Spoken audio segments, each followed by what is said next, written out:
ইযা যুলজিলাতিল আরদু জিলজালাহা ওয়া আখরাজাতিল আরদু আসকালাহা ওয়া ক্বালাল ইনসানু মা লাহা। যখন আল্লাহ তাআলা প্রবল বেগে আরদু জিলজালাহা এই জমিনটাকে ঝাঁকুনি দিবেন, প্রবল ভূমিকম্পে যখন এই পৃথিবীটা আল্লাহ তাআলা ঝাঁকুনি দিবেন, এখন এই ঝাঁকুনি কিন্তু শুধু বাংলাদেশের জন্য নয়। যেমন তুরস্কে মাঝে মাঝে ভূমিকম্প হয় না, পোকা এটা গালের মধ্যে যে কতগুলো যে খাইলাম আল্লাহ জানে। প্রিয় দিনী ভাইয়েরা আমার, এই জমিনটাকে আল্লাহ তাআলা ঝাঁকুনি দিবেন শুধু কোনো নির্দিষ্ট জায়গা নয়। যেমন তুরস্কে যখন ভূমিকম্প হয় তখন ইংল্যান্ডে হয় না, ইংল্যান্ডে যখন হয় তখন বাংলাদেশে হয় না, যখন দুবাইতে হয় তখন ভারতে হয় না, এক একটা অঞ্চল ভিত্তিক হয়। জোরে বলুন ঠিক কিনা? কিন্তু সেদিনের ভূমিকম্পটা হবে গোটা বিশ্বব্যাপী।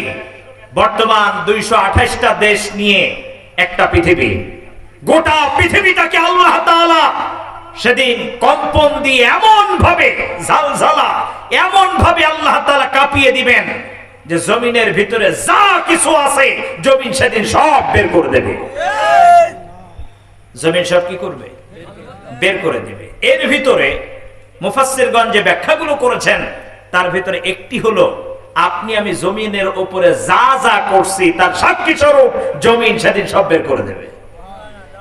আল্লাহ তাআলা সে কথাটাও তুলে ধরলেন, ইন্না নাহনু নুহয়িল মাউতা ওয়া নাকতুবু মা কদ্দামু ওয়া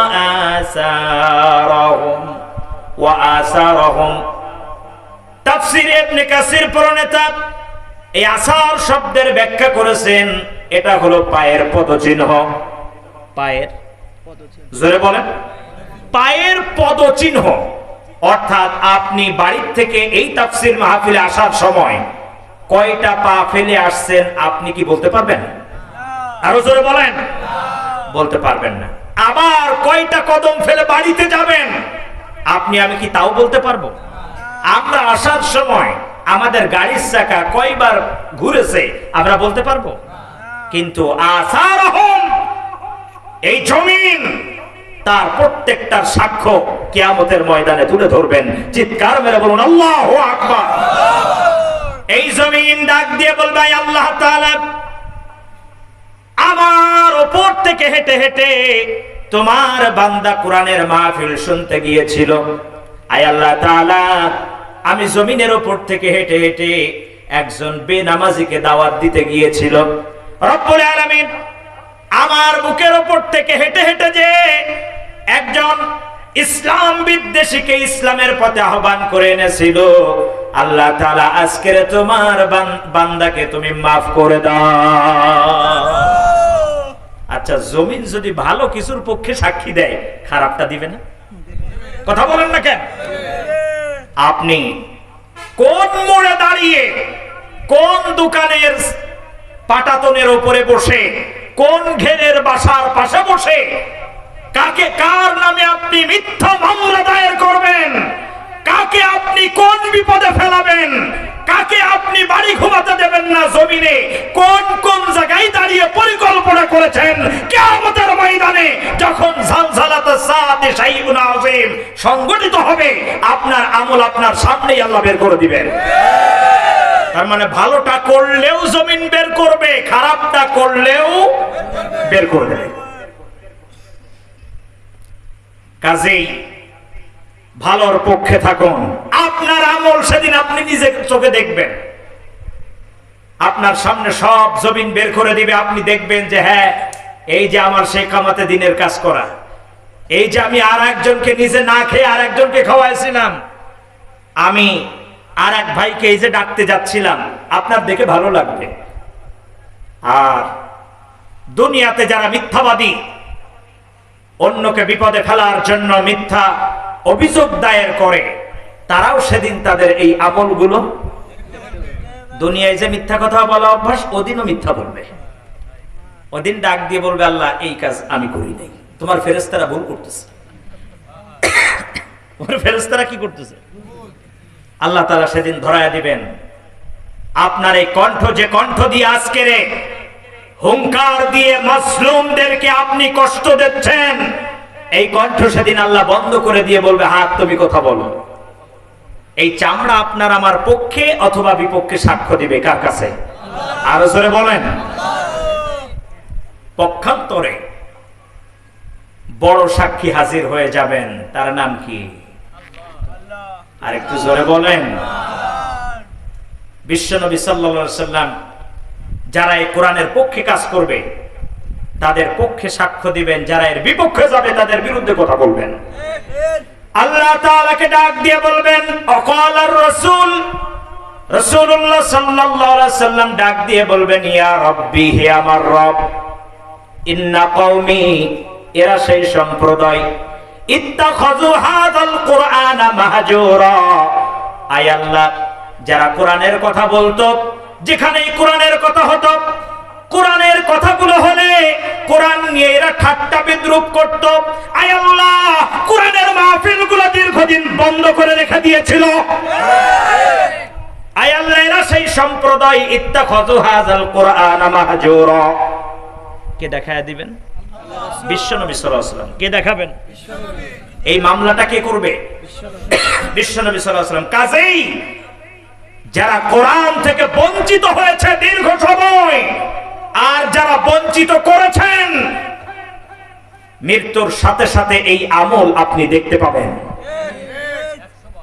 আপনি কোরআনের কথা বলতে দেন নাই, কোরআনের কর্মীদেরকে কোরআনের মতন শ্রেষ্ঠ মুআজিজার নির্যাস থেকে আপনি বিরত রেখেছিলেন, আপনার আমল অচিরেই আপনি দেখতে পাবেন।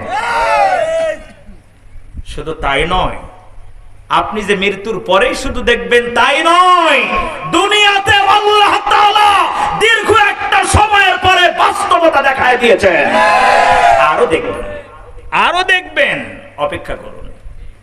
কারণ আল্লাহ তাআলা ধরে, কিন্তু আগে সুযোগটা দেয়, কারণ সেও তো আল্লাহর বান্দা। প্রিয় দিনী ভাইরা আমার, আল্লাহ সুবহানাহু ওয়া তাআলা ডাক দিয়ে বললেন, আমার মনোনীত নেতা মুহাম্মদুর রাসূলুল্লাহ সাল্লাল্লাহু আলাইহি ওয়াসাল্লাম যারা কোরআন বিদ্বেষী তাদের বিপক্ষে সাক্ষ্য দিবে কোন জায়গায়? কথা বলেন, কথা বলেন। আল্লাহর কাছে। জানলে এরা হলো সেই সম্প্রদায়, এরা সেই লোক। তাহলে একদিকে জমিন সাক্ষী, আর একদিকে চামড়া সাক্ষী, হাত সাক্ষী, মুখ সাক্ষী। বিশ্বনবী সাল্লাল্লাহু আলাইহি ওয়াসাল্লাম সে নিজেও বিপক্ষে সাক্ষ্য দিবে। আল্লাহর হাবিব বলেন, কোরআন বিদ্বেষীদেরকে কোরআন জাহান্নামে নিক্ষেপ না করা পর্যন্ত ঠান্ডা হবে না, আর যারা কোরআনের পক্ষে থাকবে তাদেরকে জান্নাতে না নেওয়া পর্যন্ত কোরআন স্থির হবে না। চিৎকার মেরে বলুন আল্লাহু আকবার। প্রিয় দিনী ভাইরা আমার, এখন প্রশ্ন হতে পারে যে বিশ্বনবী সাল্লাল্লাহু আলাইহি ওয়াসাল্লাম আমাদেরকে দেখতেছেন কেমনে? এটা কি তাহলে বর্তমান পৃথিবীর মামলার মতন নাকি, যে বাদী আসামিরে চেনে না আর আসামি বাদী চেনে না? এরা মাযহব দেশ আছে না, যে আসামি বাদীকে চেনে না। 228টা দেশের ভিতরে এমনও দেশ আছে যে দেশের আসামি বাদী চেনে না, বাদী আসামি চেনে না। মজার বিষয় হলো, পুলিশ যত সময় তাকে ধরতে না যায় সে জানেও না যে আমার নামে মামলা হয়েছে। আছে না নাই? এরকম যদি কোনো দেশ থেকে থাকে, হিসাব করুন, এরকম যদি কোনো দেশ থাকে, তাহলে সেই দেশের জনগণের একটা চিন্তাধারা হবে এরা, যে তাহলে আল্লাহর হাবিব তো আমাদের দেখেন নাই, তাহলে তিনিও কি আমাদের বিরুদ্ধে এই স্টাইলের মামলা করবেন নাকি? না। আপনার আমার এই চিত্র, কারা কোরআনের পক্ষে কাজ করে আর কারা কোরআনের বিপক্ষে কাজ করে, কে নেক আমল করে আর কে করে না, প্রতি সোমবার দিবাগত রাত্রে এবং বৃহস্পতিবার দিবাগত রাত্রে আপনার আমার চেহারা সহ আমরা কে কে কোরআনের পক্ষে কাজ করলাম আর কে কোরআনের বিপক্ষে কাজ করলো? বিশ্ব নবী মুহাম্মদুর রাসূলুল্লাহ সাল্লাল্লাহু আলাইহি ওয়াসাল্লামের সামনে হাজির করা হয়। জোরে বলুন আল্লাহু আকবার। তখন আমাদেরকে দেখতেছেন যে আমরা কতটুকুন কোরআনের পক্ষে আছি আর কতটুকুন বিপক্ষে আছি। কাজেই কে কোরআনের জন্য জীবন দিলেন, কে শহীদ হলেন, কে ডান্ডাবাড়ি পড়লেন, আল্লাহর হাবিব আপনাকে চিনে রাখতেছে, বিনা হিসাবে জান্নাতে নেবে, এতে কোনো সন্দেহ নয়। আর যারা কোরআনের কর্মীদের উপর স্টিম রুলার চালাচ্ছেন, এখনো বন্ধ করুন, তওবা করে ফিরে আসুন। আর না হয়তো যেমন দুনিয়াতেও লাঞ্ছিত হবেন, আখিরাতেও লাঞ্ছিত হবেন। জোরে বলুন ঠিক কিনা? প্রিয় দিনী ভাইরা আমার, আমরা বললাম আয় আল্লাহ তাআলা, তাহলে কোরআনটা তুমি কি জন্য দিয়েছো? কিতাবুন আনসালনা, এই কোরআন যে আল্লাহ তাআলা দিলেন, এত সময় জানলাম যে কোরআন আমাদের জীবন পরিবর্তনের জন্য, শেখার, পড়ার, বাস্তবায়ন করার জন্য আদেশ করেছেন। কে আদেশ করলেন? আরো জোরে বলেন, আল্লাহ তাআলা। এবার আল্লাহ রাব্বুল আলামিন ডাক দিয়ে বলছেন, শোনো, কোরআন শুধুমাত্র মসজিদের ভিতরে, মাদ্রাসার ভিতরে তালিম তারবিয়াতের জন্য দেই নাই। কি জন্য দিয়েছি শোনো? লিতুখরিজান নাস মিনাজ যুলুমাতি ইলান নূর। লিতুখরিজান নাস, মানুষের কল্যাণে। কিসের কল্যাণে? মানুষেরা অন্ধকারের ভিতরে নিমজ্জিত আছে। তোমার কাজ হলো এই কোরআন দিয়ে মানুষকে তুমি আহ্বান করবে। কি দিয়ে আহ্বান করবে? আদেশটি কার? আল্লাহ তাআলা বলছেন লিতুখরিজান নাস, মানুষকে এই কোরআন দিয়ে আদেশ করো। বিশ্ব নবী সাল্লাল্লাহু আলাইহি ওয়াসাল্লাম যে সুন্দর একটা সমাজ গঠন করেছিলেন, একটু জোরে বলুন তো কোন কিতাব দিয়ে করেছিলেন? আর একটু জোরে বলেন। এখন আসুন, এত তাফসীর মাহফিল হয়, জুমার দিনে ইমাম সাহেবরা কথা বলে, কিন্তু এখনো পর্যন্ত মজার বিষয় হলো এত মাহফিল, এত জুমার আলোচনা, এত তালিম তারবিয়া, তারপরেও চুরি করা বন্ধ হয়েছে? সমাজের চুরি তো বাদই দিলাম, মসজিদের জুতা চুরিটাই বন্ধ হলো না। কি তাই না? মসজিদের দেয়ালে লেখা থাকে না যে জুতা চোর হতে সাবধান। আবার কোন কোন দেয়ালে লেখা থাকে 2 বাক্সে 2 জুতা রাখেন, তাহলে চুরি হওয়ার আশঙ্কা নেই। আবার কোন কোন দেয়ালে লেখা থাকে নিজের জুতা নিজ দায়িত্বে রাখুন। তাহলে আমরা কেমন সমাজে বসবাস করছি যে এখনো পর্যন্ত চুরি বন্ধ হলো না? এর কারণ হলো ক্ষমতাবিহীন ইসলাম, ইসলামবিহীন ক্ষমতা, দুটোটাই হলো মূল্যহীন। ক্ষমতাবিহীন ইসলাম, ইসলামবিহীন ক্ষমতা, দুটোটাই কি? মূল্যহীন। আসুন, এই বাংলাদেশের সকল উলামায়ে কেরামের কাছে ইসলাম আছে, ক্ষমতা নাই। আর বাংলাদেশের দায়িত্বে যারা আছেন তাদের কাছে ক্ষমতা আছে, কিন্তু ইসলাম নয়।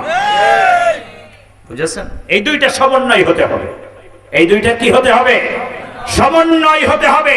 ক্ষমতা আর ইসলাম যত সময় এক না হবে, এই সমাজ থেকে জুতো চোর তো দূরের কথা, ঘেরের মাছ চোর, পান চোর, ডাকাত, ড্রাগ চোর কোনটাই বন্ধ করা সম্ভব নয়।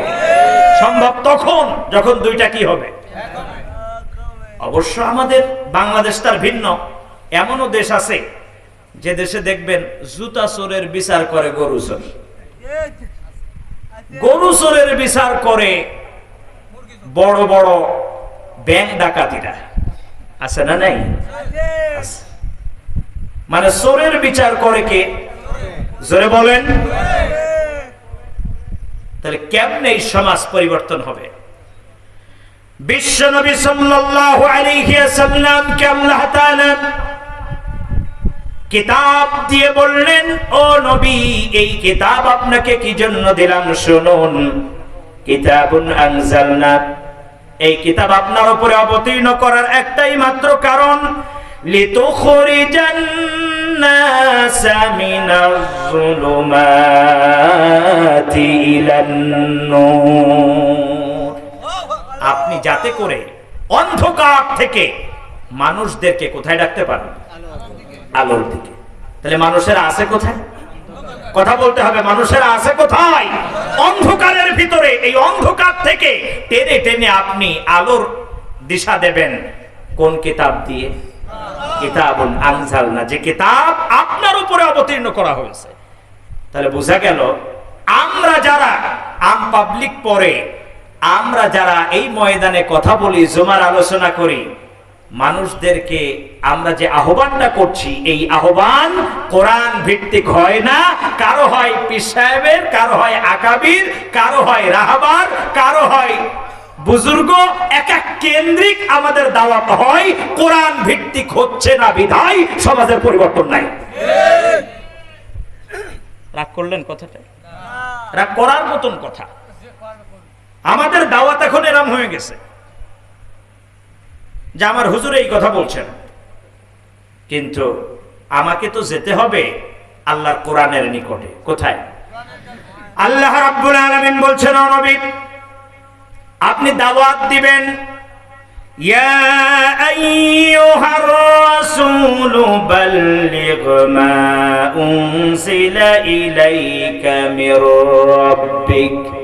হে রাসূল, আপনার রবের পক্ষ থেকে আপনার কাছে যে কিতাব অবতীর্ণ করা হয়েছে, এই কিতাবের বাণী আপনি সকলের কাছে পৌঁছে দেন। আদেশটি কার? আরো জোরে বলেন, আল্লাহ তাআলা। তাহলে বোঝা গেল যে আমাদের দাওয়াত কোরআন ভিত্তিক হচ্ছে না। আরো জোরে বলেন। তাহলে এক নম্বরে ধরা আমরা, এক নম্বরে ধরা কারা? আমরা আলেমরা ধরা খেয়ে গেছি। প্রিয় দিনী ভাইয়ের আমার, এই কোরআন দিয়ে যখন বিশ্বনবী সাল্লাল্লাহু আলাইহি ওয়াসাল্লাম দাওয়াতি কাজ শুরু করলেন, আবু জাহেল দেখলো সাড়ে সর্বনাশ। এই কোরআন দিয়ে যদি মানুষ জীবন গড়ে, তাহলে আমার মদের ব্যবসা চলবে না, গাঁজার ব্যবসা চলবে না, নারীর ব্যবসা চলবে না, একেবারে সব লন্ডভন্ড হয়ে যাবে। কে বুঝলো বলুন তো? আর একটু জোরে বলেন। আবু জাহেল যখনই এটা বুঝতে পারলো, আবু জাহেলের একটা সংসদ ছিল। কি ছিল? সংসদ। বাংলাদেশে যেখানে আইন পাস হয় সেটাকে কি বলে? ভারতে যেখানে আইন পাস হয় সেটাকে কি বলে? বিধানসভা বা লোকসভা। আমেরিকায় যেখানে আইন পাস হয় ওই জায়গার নাম কি? White house. কি নাম? White house. ভারতের নাম কি? বিধানসভা। বাংলাদেশেরটা জাতীয় সংসদ ভবন। আবু জাহেলেরও একটা সংসদ ছিল। আবু জাহেলের সংসদের নাম ছিল দারুন নাদওয়া। আবু জাহেলের সংসদের নাম কি ছিল? দারুন নাদওয়া।